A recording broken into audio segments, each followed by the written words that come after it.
I was 20 years old when my parents gave me a choice that would change the rest of my life. Even now, 15 years later, I can still remember every detail of that Christmas dinner. The smell of roasted turkey, the soft glow of the lights on the tree, the Christmas music playing in the background, and the moment my mother looked me in the eye and told me to choose. At the time, I was 6 months pregnant. The baby's father had disappeared the second he learned I was expecting. I was scared, overwhelmed, and heartbroken, but there was one thing I was absolutely sure about. I was keeping my baby. I honestly believed my family would eventually support me. They were conservative, sure, but they were still my parents. I couldn't have been more wrong. That Christmas Eve, my father invited everyone over for dinner. My older brother and his wife were there, along with a few relatives. The entire evening felt strange. Nobody asked about my pregnancy. Nobody asked how I was feeling. The silence was so heavy that I could barely breathe. Then, right after dessert, my father stood up and cleared his throat. Before we finish tonight, he said, "There's something we need to discuss." The room went completely quiet. I felt my stomach tighten. My mother folded her hands together and stared directly at me. "We've made a decision," she said. "A decision. Not a conversation. Not a discussion. A decision." "What are you talking about?" I asked. My father's face hardened. "If you give the baby up for adoption, you can stay part of this family." For a second, I thought I had misunderstood him. Then my mother spoke again, "But if you insist on keeping it, you're on your own." The room started spinning. I looked around the table, expecting someone to say this was a joke. Nobody did. My brother lowered his eyes. My aunt stared at her plate. Not one person defended me. "You're serious?" I whispered. My father nodded. "We won't support this disgrace." Disgrace. That was how he described my child. The little life growing inside me. Tears filled my eyes. "You want me to give away my baby?" My mother's voice was cold. "We're giving you a chance to fix your mistake." Something inside me shattered. For months, I had hoped they would eventually accept my baby. Instead, they had spent that time planning how to get rid of us both. I placed my hand over my stomach. My daughter kicked softly, and in that moment, I knew exactly what my answer would be. But what happened next was something none of them saw coming. I placed both hands over my stomach and took a deep breath. The entire room was waiting for my answer. My father sat with his arms crossed, looking completely confident. My mother's expression was cold and determined. It was obvious they believed they had already won. Maybe they thought I was too scared. Maybe they thought I couldn't survive without them. Maybe they thought a 20-year-old pregnant woman had no choice but to obey. They were wrong. I slowly stood from the table.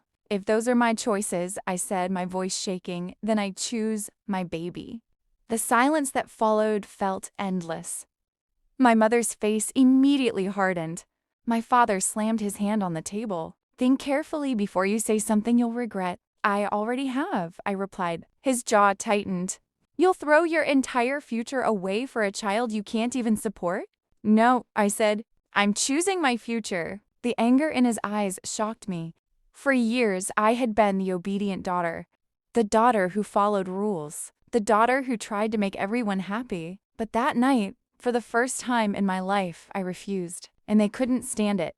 My mother stood up. "If you walk out that door, don't expect to come back." I felt tears burning my eyes. What kind of parents do this to their own daughter? "The kind who won't reward irresponsible behavior," she replied. Every word felt like a knife. I looked around the room one last time. I wanted anyone to speak up. My brother, my aunt, my cousins, anyone? But nobody moved. Nobody said a word. I had never felt so alone. Without saying another thing, I grabbed my coat and walked toward the front door. Behind me, I heard my father speak. "Once you leave, you're no longer part of this family." I stopped for a moment. My heart was breaking, but I didn't turn around. I opened the door and stepped into the freezing December night. And just like that, I lost my family. Or at least, that's what I thought. The next few months were the hardest of my life. I moved into a tiny apartment that barely had enough room for a bed and a small table. I worked every shift I could find. Some days, I was so exhausted that I cried myself to sleep. I was terrified. Terrified about money. Terrified about becoming a mother. Terrified about raising a child completely alone. But every time fear started taking over, I would place my hand on my stomach. And somehow, I kept going. A few months later, my daughter was born. The moment I held her for the first time, everything changed. She had tiny fingers, tiny feet, and the most beautiful eyes I'd ever seen. I remember looking down at her and whispering through tears, it was worth it. Every sacrifice, every sleepless night, every painful moment. She was worth all of it. I named her Emma. For the next several years, Emma became my entire world. I worked 2 jobs, sometimes 3. I missed parties, I missed vacation, I missed sleep, but I never missed being her mother. Meanwhile, my parents completely erased me from their lives. No birthday calls, no holiday cards, no visits, nothing. It was as if I had died. At first, that rejection hurt more than I can describe. Every Christmas was especially painful. While other families celebrated together, it was just Emma and me. I used to wonder if my parents ever thought about us, if they ever regretted what they'd done, if they ever wanted to meet their granddaughter. But year after year, the answer seemed obvious. They didn't care. Eventually, I stopped hoping. I stopped waiting, and little by little, I built a life without them. As Emma grew older, things slowly improved. I got promoted at work, then another promotion, then another. I went back to school at night, earned my degree, started a business, and for the first time, I wasn't just surviving.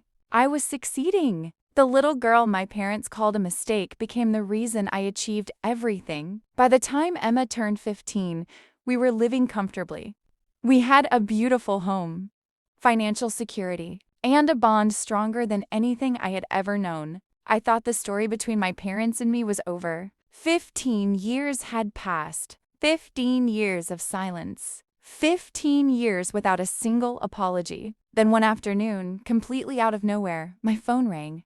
I looked at the screen, and the name that appeared nearly made me drop the phone. It was my mother, the woman who had disowned me, the woman who had rejected her own granddaughter, the woman I hadn't spoken to in 15 years. But what she said during that phone call would reveal the real reason she was suddenly back, and it had nothing to do with love.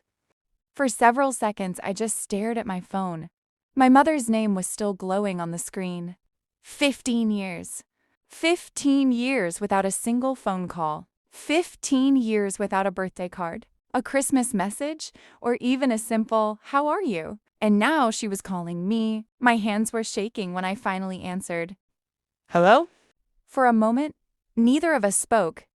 Then I heard her voice. Older, weaker, but still recognizable. Rebecca? The sound of her saying my name after all. Those years sent a strange feeling through me. Yes. Another long silence followed. Then she sighed. "I've missed you." I almost laughed. Not because it was funny, because it was unbelievable. Missed me? Where had that been for the last 15 years? Where had that been when I was struggling to pay rent? Where had that been when I was working double shifts while raising a child alone? Where had that been every Christmas morning when Emma asked why she didn't have grandparents? "You missed me?" I repeated. She hesitated. "I know you're angry." Angry wasn't even the right word. Anger fades with time. What I felt was something deeper. A scar. A wound that had healed on the outside but never completely disappeared. "What do you want?" I asked. Her voice became nervous. "Your father isn't doing well." I froze. No matter what had happened, hearing that still hit me. What's wrong with him? He had a stroke last year. The words caught me off guard. A stroke. For a second, memories flooded back. The father who taught me to ride a bicycle. The father who carried me on his shoulders when I was little. The father I lost long before I ever walked out of that Christmas dinner. Is he okay? I asked quietly. Not really. For the first time, she sounded genuinely emotional. He needs help.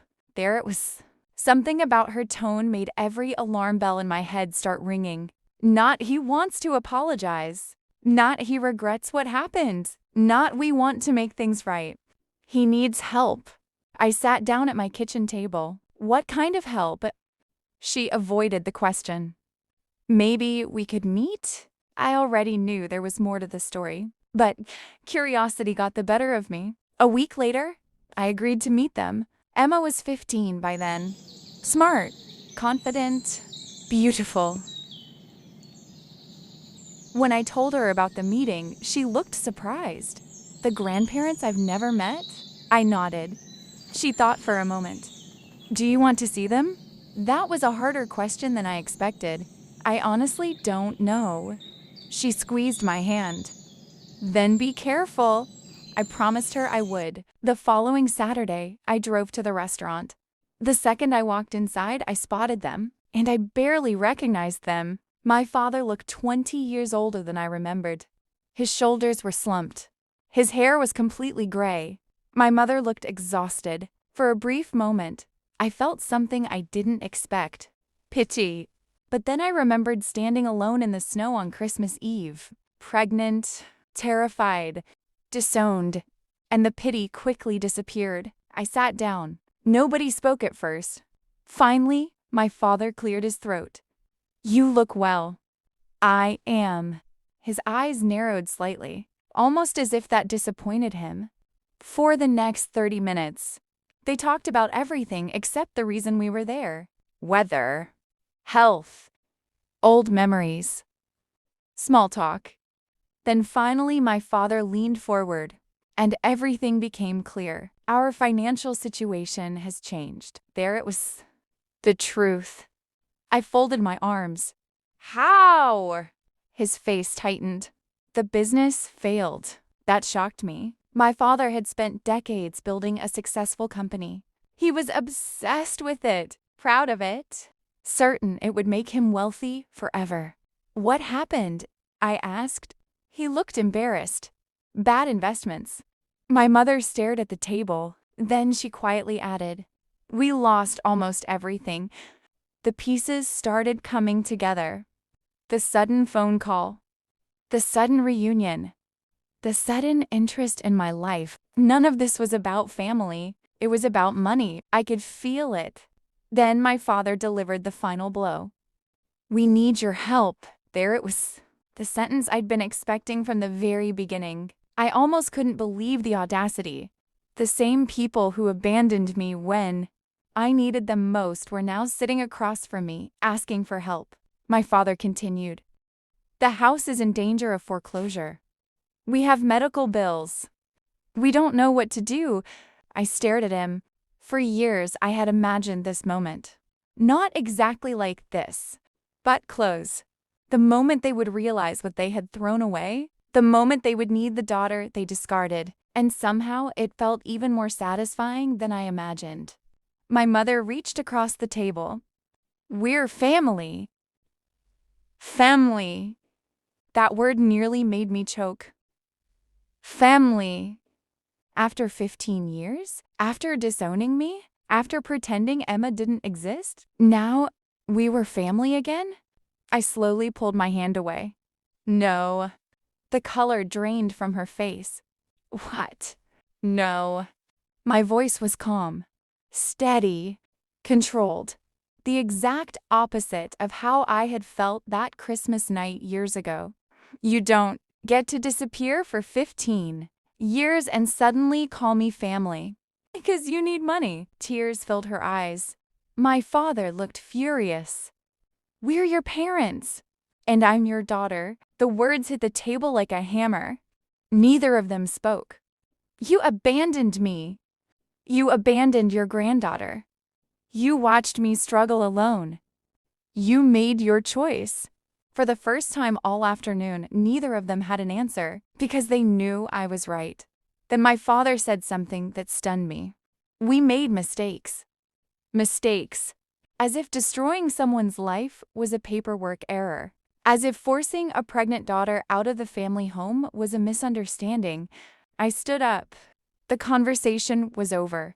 But before leaving, I decided they deserved to know one final thing. Something that would hurt far more than rejection. Something that would make them realize exactly what they had lost. I looked directly at them and smiled. "There's something you should know about Emma." My mother's eyes immediately lit up. For the first time all afternoon, she looked hopeful.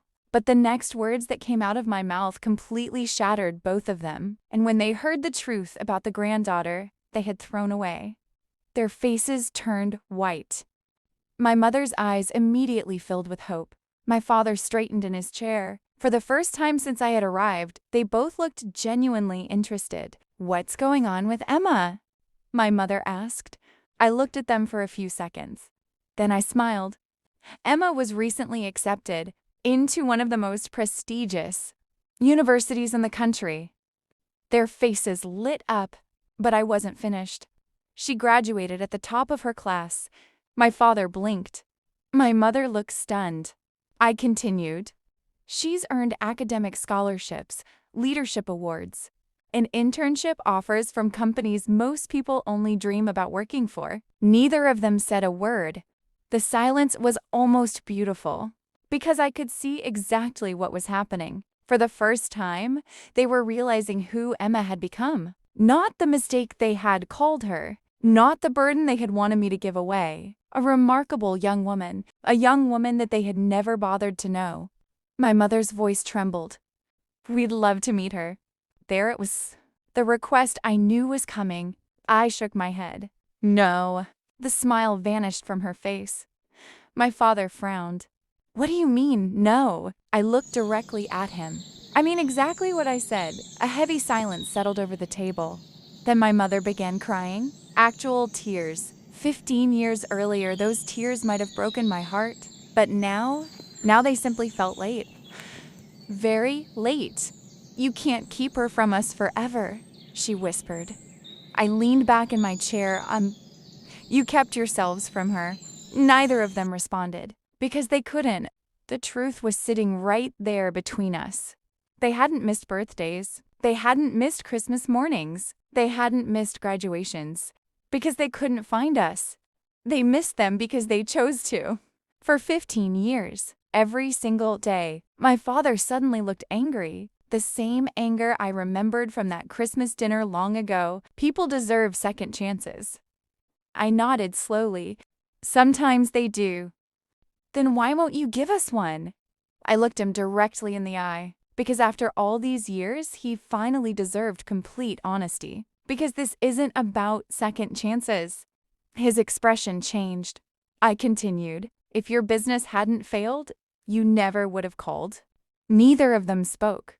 "If you still had money, you never would have looked for me." Silence. "If Dad had never gotten sick, you wouldn't be sitting here today." My mother's shoulders slumped. Because she knew I was right. The truth had finally been spoken out loud. They weren't here because they loved me. They were here because life had humbled them. And suddenly they needed the daughter they once threw away. The daughter who wasn't useful back then, but was useful now. I stood up and reached for my purse. The meeting was over. But before I could leave, my father spoke. His voice sounded smaller than I had ever heard it. "Do you hate us?" The question caught me off guard. For years, I thought I did. For years, I carried anger everywhere. Every Christmas, every birthday, every milestone they missed. But somewhere along the way, something changed. I thought about Emma. I thought about the life we built together. I thought about the countless nights we laughed in our kitchen, the vacations we took, the memories we made, the home we created. And I realized something. "No," I finally said. They both looked surprised. "I don't hate you." A tear rolled down my mother's cheek. "Then why are you walking away?" I smiled sadly. "Because I don't need you anymore." The words seemed to hit harder than anything else I had said. Because they were true. I didn't need their approval. I didn't need their acceptance. I didn't need their money. And I definitely didn't need their validation. For years, they had imagined they were the ones rejecting me. But life had changed that. Now I was simply choosing peace. The same way I chose my daughter all those years ago. I left the restaurant, and this time, unlike Christmas Eve 15 years earlier, I wasn't crying. I wasn't scared. I wasn't broken. I felt free. Completely free.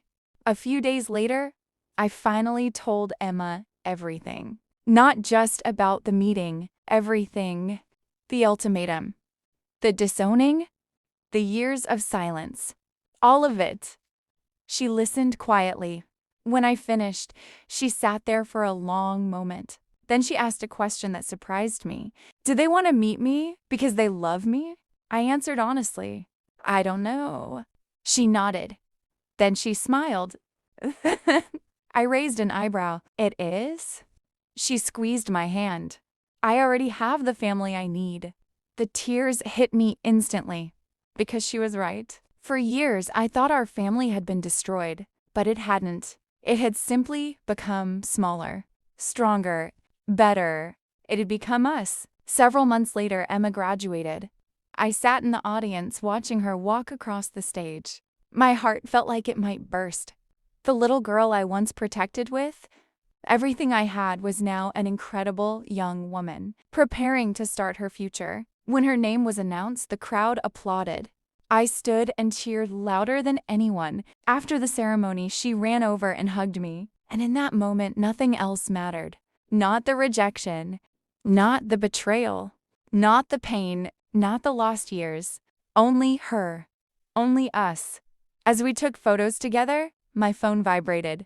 A text message. From my mother. I looked at the screen, then I quietly deleted it without opening it. Emma noticed. Who was that? I slipped the phone back into my purse. Nobody important.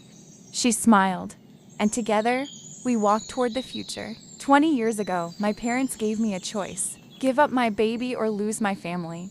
They thought they were taking everything from me. What they never understood was this. The day they forced me to choose my daughter was the day they accidentally gave me the greatest gift of my life. Because I chose Emma, and Emma became everything. The daughter they rejected became my greatest blessing. The child they called a mistake became my proudest achievement.